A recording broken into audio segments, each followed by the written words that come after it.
नमस्कार दोस्तों, welcome back to my channel friends. मैं आप सबका अपने चैनल स्टॉक्स फॉर लाइफ पे बहुत स्वागत करता हूं। Welcome to STFL family. Dear family members, आज मैं आपसे दो स्टॉक का डिस्कशन करूंगा जहां पे हमें डिलीवरीज 1-1 करोड़ 1.5 करोड़ देखने को मिल रहे हैं। दोनों दोस्तों अपने इंडस्ट्री पी से बहुत सस्ता है और खासकर एक स्टॉक तो ऐसा है जो अपने प्राइस टू बुक से भी हमें सस्ता देखने को मिल रहा है और खासकर दोस्तों दोनों दबा के डिविडेंड देते हैं। तो जी हाँ दोस्तों, आपको पता है कोई भी स्टॉक जो अच्छा डिविडेंड बांटती है, बहुत ऐसे लोग होते हैं जिनको डिविडेंड बहुत पसंद होता है, फंडामेंटली अच्छी कंपनी में निवेश करना चाहते हैं, जिनमें सिक्योरिटी रहे, जिनमें ग्रोथ रहे, जिनके फंडामेंटल सही रहे। जी हाँ दोस्तों, आपसे मैं दो स्टॉक डिस्कस करूंगा जो मार्केट लीडर हैं और जो दबा के डिविडेंड देते हैं और इसी गिरावट में डिलीवरीज बहुत ही हाई देखने को मिल रही है। और सबसे इंपॉर्टेंट चीज़ आपको मैं बताऊंगा कि फोरकास्ट कितने हैं और आपको दोस्तों दो स्टॉक को जरूर ट्रैक करना चाहिए, बिकॉज दोनों स्टॉक मार्जिन ऑफ सेफ्टी पे खड़े हैं, जहाँ पे खोने के लिए लॉन्ग टर्म में कुछ नहीं है, खाने के लिए बहुत कुछ। शॉर्ट टर्म में पेन हो सकता है बट लॉन्ग टर्म में गेम जरूर होगा, बिकॉज बहुत मैंने कमेंट देखे सर डिविडेंड वाले कोई स्टॉक बताइए। तो जी हाँ दोस्तों, ये दो स्टॉक को आप ट्रैक कर सकते हैं जहाँ पे एकदम बाइंग रिकमेंडेशन है फॉर लॉन्ग टर्म, बिकॉज ये दोनों स्टॉक ही मेरे पोर्टफोलियो को स्टॉक है। तो इसलिए दोस्तों मैं बताता हूँ कि आपको ट्रैक करना चाहिए तो कौन सा दोनों स्टॉक हैं और मैं किसके बारे में डिस्कस करूँ। दोस्तों एक बार डिस्कस कर लेते, चैनल फर्स्ट टाइम होंगे सब्सक्राइब कर सकते हैं इसे क्वालिटी कंटेंट को सबसे पहले एक्सेस करने के लिए। Now without delaying any further time let's begin. तो गाइस सबसे पहले स्टॉक का नाम आप देख सकते हैं कि आईटीसी लिमिटेड। जी हाँ दोस्तों, आईटीसी की बात की जाए तो सही में बहुत ही एक ऐसा स्टॉक रहा है जो रैली में पार्टिसिपेट नहीं किया है, बट हाँ जिस हिसाब से एफएमसीजी में सेंटीमेंट हमें ठीक होते हुए देखने को मिल रहे हैं और जितना दोस्तों डिफरी कंपनी है, मोनोपोली क्रिएट करता है सिगरेट बिजनेस में, तो अपने आप में ही ये बहुत ही शानदार कंपनी। अगर आप देखें दोस्तों तो आज हमें 3% गिरावट देखने को मिल रही थी, जहाँ बहुत सारे स्टॉक्स थे बहुत टूट रहे थे। और आप देख सकते हैं कि जितना इनके प्राइस कम होंगे, इनके जो यील्ड है डिविडेंड यील्ड उतना बढ़ जाएंगे। तो जी हाँ दोस्तों, ये 5% के लगभग हो चुके हैं, जो साल भर का एफडी के लगभग होता है, इतना ये डिविडेंड बांटते हैं। तो बहुत लोग पूछते हैं कि सर कोई ऐसा स्टॉक बताइए जो अच्छे हों, ग्रोथ भी हो और डिविडेंड भी सही सही बांटें, जो 3-5 साल में पैसे डबल भी करे और खासकर डिविडेंड का मजा भी मिले। तो जी हाँ दोस्तों, आपके पोर्टफोलियो में कुछ ऐसे स्टॉक भी होने चाहिए जो फंडामेंटली स्ट्रांग होने चाहिए, डेट फ्री होने चाहिए, जो डिविडेंड भी ठीक ठाक बांटते हों और सही प्राइस में मिले, जो सस्ता भी हो और आप अफोर्ड भी कर पाएँ। तो जी हाँ दोस्तों, आईटीसी हमें एक ऐसा स्टॉक लगता है जो आप चाहें तो 200 के अराउंड पे बाई कर सकते हैं। बिकॉज अब देखें भाई, कोरोना क्रैश में 157 तक तो आ चुका था, उसके बाद हमें एक बाउंस बैक जरूर देखने को मिला था, उसके बाद एक कॉन्स्ट्रेशन देखने को मिल रहा है और निफ्टी ऑल टाइम हाई से करेक्ट हो चुका है। 2.5 लाख करोड़ की मार्केट कैप है, 2,50,000 करोड़ के ऊपर। और सबने बताया कि 5% का डिविडेंड यील्ड हो चुका है, जो अपने आप में बहुत ही शानदार वाली बात है।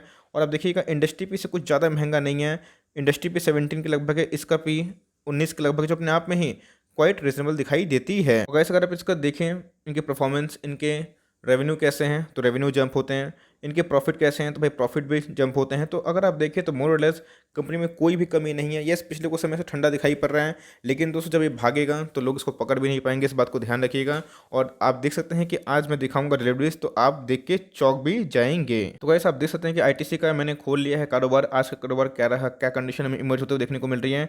तो 3 करोड़ से ऊपर शेयर हमें देखने को मिल रहा है जो ट्रेड हुए हैं, 3 करोड़ 45 लाख 11,670। और आप देख सकते हैं कि उसके अगेंस्ट में 1 करोड़ 65 लाख 99,200 जो शेयर हैं वो हमें डीमेट में देखने को मिल रहे हैं, जो कि अप्रॉक्स 48% होते हैं, जो अपने आप में ही बहुत शानदार वाली बात होती है। जैसे मैंने बताया दोस्तों कि बहुत ही अच्छी कंपनी है, डेट फ्री है, एक मोड क्रिएट करती है और बात की जाए वैल्यूशन की वाइज बहुत ही सस्ती है, अच्छा डिविडेंड बांटती है। और जितना ऐसे स्टॉक को सस्ता मिलेंगे आपका यील्ड बढ़ जाएगा और लॉन्ग टर्म में अगर आपके पैसे आने वाले कुछ समय में डबल हो जाएं तो गैस यही यील्ड आपके और बढ़ के बन जाएंगे और लॉन्ग टर्म में कंपाउंडिंग का फिर ज़रूर होगा। तो ऐसा कोई स्टॉक चाहते हैं जो गिरावट में मिले, क्रैश में मिल रहा है, जो आपके पोर्टफोलियो में थोड़ा सा डिफेंसिव भी रहे और आपको डिविडेंड का ही मज़ा मिलते रहे, तो जी हाँ दोस्तों, आईटीसी एक करेक्ट भाव पे मिल रहे हैं, ऐसा मैं बोल सकता हूँ। क्योंकि आप देख सकते हैं कि एनालिस्ट की मानी जाए 2021 में डाउन साइड दोस्तों है ही नहीं। एनालिस्ट की मानी जाए 2021-22 का प्रोजेक्शन आप देख सकते हैं कि 200 के भाव पे ही रहने की उम्मीद है, लेकिन हायर साइड की बात की जाए तो 78% का अपसाइड है। मीडियन पे ही भागा तो 26% का दोस्तों आपको मुनाफा ऐसे ही मिलेगा। तो मेरे हिसाब से कंपनी बहुत ही प्रॉमिसिंग है, अच्छे डिविडेंड बांटती है, अच्छे डिलीवरीज देखने को मिलती है, कंपनी शुद्ध डेट फ्री है। तो आप चाहें तो इसको करंट मार्केट प्राइस में कंसिडर कर सकते हैं, बिकॉज दोस्तों डिलीवरीज हमें करोड़ों में देखने को मिल रहे हैं। ओके नाउ, तो दोस्तों अब दूसरा स्टॉक है IRFC Indian railway finance corporation. और जी हाँ दोस्तों, इनके जो आईपीओ प्राइस है 26 रुपया, उसके बाद हमें स्टॉक में गिरावट देखने को मिली। भाई अगर Bajaj finance all time high से 20% गिर सकता है, एचडीएफसी बैंक में गिरावट होगी, आईसीआईसीआई बैंक में गिरावट होगी, कोटक बैंक में गिरावट होगी, इतने बड़े बड़े दिग्गज बैंक, एनबीएफसी, आज तो दोस्तों एनबीएफसी की बात की जाए अगर देखें आप बैंक निफ्टी आज 5% डाउन था, है ना। तो दोस्तों अगर पूरा इंडेक्स गिरेगा तो कोई स्टॉक बचेगा नहीं, खासकर ऐसे स्टॉक तो और भी नहीं बचेंगे। लेकिन अपने आप में दोस्तों ये बहुत ही बड़ी कंपनी है, ऐसा मैं क्यों बोल रहा हूँ मैं बताता हूँ। लेकिन अगर आप देखें दोस्तों तो इधर पे आप क्लियर कर देखिएगा, इनके जो डिविडेंड यील्ड है वो 10% हो गए हैं, आईटीसी से भी 2 गुना। तो जी हाँ दोस्तों, सस्ता स्टॉक चाहते हैं तो एक 200 का स्टॉक है, एक 20 का स्टॉक है, जो अपने आप में भर भर का डिविडेंड देता है, जहाँ पे लोअर साइड ज़्यादा कुछ बचा ही नहीं है। अगर आप शॉर्ट टर्म थोड़ा सा और पेन सह सकते हैं तो दोस्तों दोनों आपको मार्जिन ऑफ सेफ्टी लेवल पे मिल रहा है, क्योंकि 26 रुपये का स्टॉक है और 20 रुपये में हमें देखने को मिल रहा है, जो अपने आप में ही 6 रुपये डिस्काउंट प्राइस में और खासकर 15 से 20% की गिरावट में देखने को मिल रही है। जो कि जहाँ के बैंक निफ्टी के इंडेक्स की बात की जाए तो उस पर भी गिरावट देखने को मिल रही है। 27,000 करोड़ की मार्केट कैप है, मतलब ये एक बहुत बड़ी कंपनी, कोई छोटी मोटी कंपनी है और रेलवे की सबसे बड़ी कंपनी। अगर आप देखें इस कंपनी को मैं कवर इसलिए कर रहा हूँ, अगर आप देखिए दोस्तों तो प्राइस टू बुक के मामले में 0.85 मतलब 1 के लगभग भी नहीं है, मतलब प्राइस टू बुक से भी सस्ती हो चुकी है। मतलब लॉन्ग टर्म में उसको रिस्क ज़्यादा नहीं है। अगर आप शॉर्ट टर्म 1-2 रुपये और बर्दाश्त कर सकते हैं तो लॉन्ग टर्म तो दोस्तों यही स्टॉक आपको अच्छा खासा रिटर्न दे सकता है। बस एक बार देख लीजिएगा दोस्तों इनकी परफॉर्मेंस के बारे में। इनके जो क्वार्टर रिजल्ट होते हैं, एक ऐसी कंपनी है जो एनपीए मुक्त है। और दोस्तों बात की जाए, बहुत लोग पूछते हैं कि सर आपका टॉप पिक है, भाग क्यों नहीं रहा। देखिए दोस्तों, सबसे इंपॉर्टेंट चीज़ हमें समझना पड़ेगा कि रेलवे क्या फंक्शन हो गए। ऑफकोर्स नहीं हो रहे हैं। रेलवे का फंक्शन वेट लग रहा है, लेट लग रहा है, क्योंकि रेलवे को चालू करना इतना आसान नहीं है, क्योंकि कोरोना वायरस अभी पीक पे है।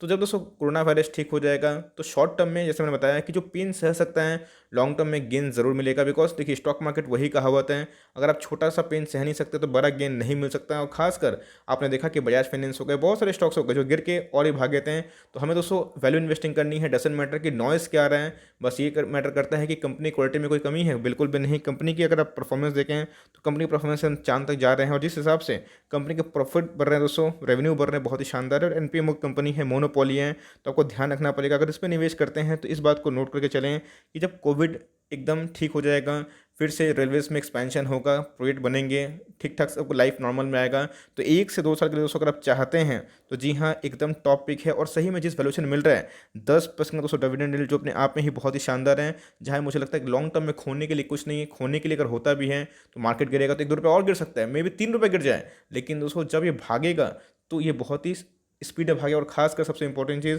डाउन साइड बहुत ही कम है यहाँ से, और ह्यूज अपसाइड है, बस आपको समय लगेगा। बिकॉज अच्छी कंपनी अच्छा ही करते हैं, बस आपको समय देना पड़ता है और आपको अपनी स्टडी बिलीव करना पड़ता है। अगर आपको डाउट है तो आप इग्नोर कर सकते हैं, लेकिन हाँ अगर आपको फेथ है इंडियन इकोनॉमी पे, इंडियन रेलवेज पे, तो जी हाँ जब वो रिकवर हो जाएगा तो यही भागेंगे। बिकॉज आप देख सकते हैं रेलवे के सारे स्टॉक्स गिर रहे हैं, क्यों, तो पैंडेमिक की वजह से। लेकिन जैसे ही सब कुछ ठीक होगा गाइस, ये फिर से भागना स्टार्ट कर देंगे। जहाँ पे निफ्टी ही गिर रहे हैं तो ये स्टॉक भी गिरेंगे, इस बात को आप नोट करके चलें। तो गाइस हमें प्राइस जो फोरकास्टिंग है उसका डेटा अवेलेबल नहीं है, चूँकि नई लिस्टिंग वाली कंपनी है। और आप देख सकते हैं कि हमें अच्छे खासे रीजनल प्राइस में देखने को मिल रही है, और आज ही इनके 1 साल की लो देखने को मिल रही है। बट इसी बीच में अगर आप देखें 2 करोड़ से ऊपर मीन्स 2.5 करोड़ जो शेयर से ट्रेड होते हुए देखने को मिल रहे हैं, जिसमें 1,48,00,000 शेयर दोस्तों डिलीवरी से हमें देखने को मिल रहे हैं, जो अपने आप में भाई बहुत ही शानदार है। मतलब 50 से 60% हमें जो डिलीवरी से वो देखने को मिल रही है, जो डीमेट में लेके जा रहे हैं। तो गाइस अगर आप वैल्यू इन्वेस्टर हैं, अगर आपको 1-2 रुपया 2.5 रुपया गिरावट से टेंशन नहीं होता है, तो गाइस इसको ऐड कर सकते हैं। बिकॉज ये आम के आम गुठलियों के दाम देने वाले स्टॉक है, और लॉन्ग टर्म में आपको डिविडेंड मिलेगा, आपका पोर्टफोलियो हेज भी रहेगा, और आपको कंपाउंडिंग का भी बेनिफिट मिलेगा। यस, बहुत लोग प्राइस को देख के जज करते हैं कि सर ये भाग नहीं रहा है, लेकिन दोस्तों जो वैल्यू को देख के जज करते हैं, जिनको कंपनी सही में पसंद आती है, समझ में आता है, आप उनसे पूछ लीजिएगा, वो कंपनी को ना कभी नहीं करेंगे। करते भी हैं तो शॉर्ट टर्म के लिए, लेकिन लॉन्ग टर्म के लिए कंपनी में कोई भी डेंट नहीं है। और खासकर एनपीए मुक्त है दोस्तों, मैं 12 बता रहा हूँ। और जब रेलवे की फंक्शनिंग ठीक से होंगी, जब एक्सपेंशन होगा, ये कंपनी और आईटीसी ज़रूर अच्छा करेंगे। खासकर आईटीसी की बात की जाए, दोनों दोस्तों में पोर्टफोलियो का स्टॉक है, तो आपको पेशेंस दिखाना चाहिए, दिलेरी दिखाना चाहिए। मार्केट रिकवर होगा तो ऐसे स्टॉक जरूर रिकवर करेंगे। बस आपको एक ही चीज़ देना है, वक्त वक्त दीजिएगा, तो आपको दोस्तों यही स्टॉक अच्छा खासा रिटर्न बना के दे सकते हैं। ये छोटी सी अपडेट थी कि जम के डिलीवरी देखने को मिल रही है। अब चाहें तो सस्ता स्टॉक है, दोनों पर निवेश कर सकते हैं, या फिर रिस्क नहीं लेना है तो आईआरएफसी को इग्नोर करके आईटीसी पे निवेश कर सकते हैं। लेकिन मेरे हिसाब से अगर आपको 20 रुपये का स्टॉक चाहिए तो इससे अच्छा विकल्प मुझे दिखाई नहीं पड़ता है। और खासकर अगर आईटीसी की बात की जाए तो 200 का स्टॉक है, जो दोनों दोस्तों मुझे बहुत ही मार्जिन ऑफ सेफ्टी दिखाई पड़ता है। एक तो इनकी वैल्यूएशन बहुत ही कम है, और दूसरा प्राइस टू बुक से भी सस्ता हो चुका है। तो ऐसे स्टॉक को वैल्यू इन्वेस्टिंग का करीब मीन्स अप्रोच से आप चाहे तो निवेश कर सकते हैं। आई होप दोस्तों वीडियो आपके लिए हेल्पफुल था। कंटेंट सही लगा तो एक लाइक कर दिएगा, और चैनल फर्स्ट टाइम होंगे तो यहाँ से सब्सक्राइब भी करना ना भूले। फर्दर कोई डाउट है उसको ड्रॉप कर सकते हैं, और कोई स्टॉक का रिव्यू चाहिए उसका नाम भी ड्रॉप करिएगा। I would love to make a video on your demand. तो गाइस मिलते हैं जल्दी ही, तब तक के लिए bye, thanks for listening friends, God bless you all.